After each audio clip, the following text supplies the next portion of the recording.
Peter Sagan is your world champion. Todd Harris, Dotsie Bausch, and oh, by the way, Bob Roll roaming the streets of Richmond. Yeah. Bob, we've seen a lot of great races together. How does that one compare? That was one of the most thrilling races I've ever seen in my life. I think the whole world was cheering for Peter Sagan because he's had so much bad luck for so long, so many second places. Started feeling better in the Vuelta just a few weeks ago, crashed out because of colliding with the motorcycle, but today no mistakes and an absolute thrill to sit here and watch that with you guys. That was great. I love the risk that he took to get there, right? Absolutely. I mean, that was 1.7 kilometers to go, and then we had an MMA fight break out at the finish line when he threw his helmet to the crowd. It was unbelievable. So, Bob, when he goes off, you know, we hadn't talked about it. Paul and Christian do on the call. First 7-8 laps, no Peter Sagan. Down to the last 2 or 3 laps, where's Peter Sagan? And then with 2 laps to go, they say, you know, Peter Sagan's a guy that he bridges the gap, gets into that lead group. At that point, were you thinking, it's Sagan time? Well, when he left, because he'd been saving his energy for so long, and he's such a clever bike racer that in the pack, he doesn't have to expend hardly any energy. And this race so long that makes a huge difference in the closing miles. And that was the advantage. Of course, everything else comes into play. He's an unbelievable bike racer. So when he attacked, nobody could respond. They knew it. They saw it go. The whole field was trying, but he was too strong, and he played his cards so perfectly today. And all the big names had used their bullets right before he went. So there was no one left to respond. Yeah, he didn't have a lot of teammates around him to help him, so he did it on his own, something he's used to doing on his trade team. And it was 23rd Street that proved to be the launching pad for Peter Sagan. And at this point, Bob, Peter Sagan rises up and says, all right, fellas, I'll take it from here. And then his descent skills, maybe the best technical bike rider in the world. All in the corners. Yes, absolutely. Flying through the corners. You're not going to gain much time on Peter Sagan, no matter what size of field is chasing in these parts of the road, of the race course.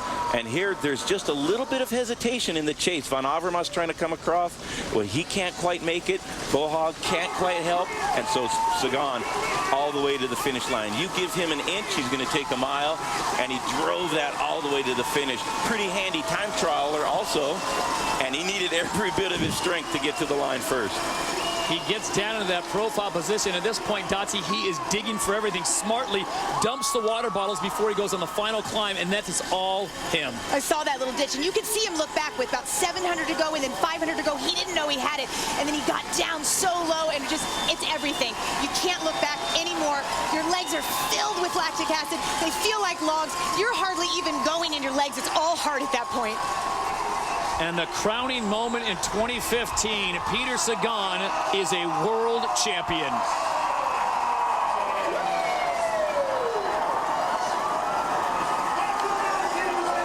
So Bob and Dotsie, people are going to break down that footage for days to come and figure out why and how did Peter Sagan. It's one thing to know he's going to probably do this, but Bob, no one could mark him. Well, you saw the Dutch do a lot of work early throughout the race, and the Italian team, who have the big stars, the big motors to come in the finale, but they had to do so much work controlling the early breakaways. There just wasn't the firepower left over. And Sagan's so clever, the way he handled that. You've never laid eyes on him. He was so hidden in the wheels, saving every bit of energy for that last move to the line. I think that was the difference. And they knew what to do. They saw him go up the hill, but nobody could respond. It was just one of those things. The tactics were perfect that he used, and nobody else could match his physical prowess, his power at the end. It was brilliant to watch. Yeah, the Dutch were like the Polish last year, but then all the favorites, everyone said, oh, it's going to go about 2 laps to go. That's when it really is going to go. And everyone was blasted, and it was his timing, and then the corners were perfect for him in the end because nobody can go through them faster. A single person can move through them faster than the group, but nobody like Peter Sagan. Bob, I know this is a nationality thing, but do you think Peter's going to call Oleg Tinkoff and say, no, are you doubting me again? Worth every dime. Oh, I think Tinkoff will be celebrating this with Peter Sagan. He'll have the rainbow stripes throughout next year's season. He might trade those over for the green in the Tour de France, but it's going to be great to watch Peter Sagan. You think he has a target on his back now. Oh, wow. Now with the rainbow bands, it's going to be very hard for him to continue winning races. I can see in the Spring Classics, that he's very good at having a tough time like he did this spring with the whole field chasing him down all the time. Dotsie, how big is this for him considering it's an up and down year? He was always in the mix, top 3 podiums, winning the Tour of California, but of course the social media spat between him and his owner, and I think probably a little bit of self-doubt. I'm getting paid a lot of money, and people are starting to question if I'm that good. What is this? Is this the ultimate redemption? Yeah, yes. But that's another thing about him is how well he handles the pressure. You know, he takes that weight on his shoulders and he just deflects it. And he says, I have a job to do. And man, alive did we get a show today. I think it was so impressive, and you guys talked about it earlier, how Peter Sagan was pretty much by himself. Slovakia did not bring a lot of riders, a lot of great riders that could protect him, that could ride for him, protect him out in front and do some work for him. He did this all on his own, so he's working through. And Dotsie, you and I talked about it beforehand.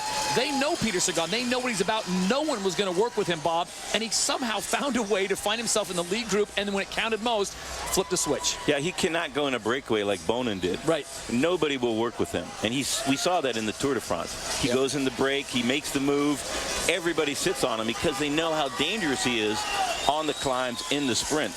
So he had to wait till there was nobody left. If anybody had got on his wheel in the closing couple miles, they would have not done one lick of work, and he might have lost anyways. So he had just enough of a gap, and he knew that was how he was going to win the Worlds. And once he got that, he did not look back, just all in, everything he had.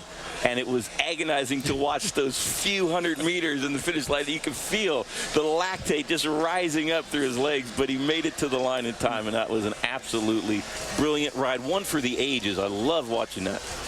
How do you rank him, Dotsie, among the greats? I mean, he hasn't won a ton of titles in Grand Tours, but as far as a great rider, a great one-day rider, just a great bike rider, would you put him in the top 5? Yes, definitely. I think when you really look at that, you look at somebody that can handle everything, right? He's brilliantly technical. He's fast. He can win from a bunch sprint. He can win from a selection. He can time trial, and he's got the mind and the emotion for the sport as well. The whole package. Dotsie, for us, watching him in the Tour de France has been really thrilling. How do you like the way he handles himself on the bicycle? Does it impress you the way it does us? Yes, it does. I would love to be able to do a wheelie like that. He was doing it for the fans as he came down the sidewalk here at the end, but I mean, I've never seen anything like it. It's like a BMX rider. Yeah, I mean, even the riders, the best pros in the world, when we ask them about Sagan, every single man is like, wow, I wish I could ride my bike like he can. It's a road bike that he's riding a wheelie on those stiff wheels and frame, and Peter Sagan, why not? Down the sideways. This was the scene after he crossed the finish line. Why go to the cool-down area when you can come over, shake a few hands, and some lucky fan out there picked up Peter Sagan's helmet as he chucked it into the crowd. I think he can get another one, but what a moment for the fans here in Richmond as the Worlds come to town. Peter Sagan giving them quite a show. We'll hear from the newly minted world champion next, live on CNBC. It was an amazing performance, and it looked like Peter was a little bit almost subdued, like, well, I was kind of expecting this. Why would you doubt me? Well, he's always like that. Win, lose, or draw, Peter Sagan is always as cool as a cucumber. We saw that. We see it. He wins. He's in the green jersey. If any of that happened to most other cyclists, they'd be dancing in the streets, but Sagan always plays it cool. He doesn't let things get to him, and he just keeps moving forward. And it was a real monumental part of his career, and he's been such a thrilling athlete to follow. Since he was a young pro, Paul and I saw him in Paris-Nice a number of years ago. 3 stage wins, 20 years old, and it's just he's a phenomenal athlete, and he's so good, oftentimes the field races against him, because they know he can beat them in so many different ways. But today, such a long, hard race, they couldn't even do that, even though they saw it happening right in front of them, and they still couldn't catch him. That was awesome to watch.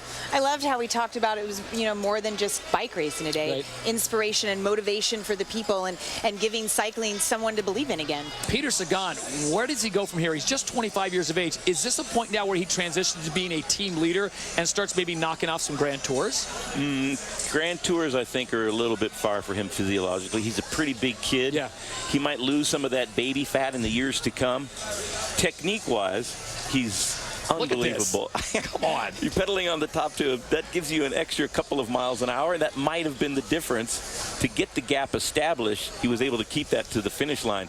There's nothing on a bicycle that he cannot do. He's one of the best trials riders, mountain biking, cyclocross. He's won world titles, and of course, on the road, he's an absolutely phenomenal athlete to watch. And in the years to come, I think he'll continue to add monumental victories like he did today. Brilliant to watch.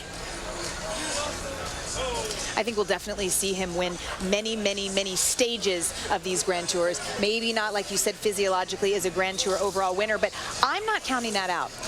Yeah. It'll be fantastic to see. The big winners will be the fans, no question about it.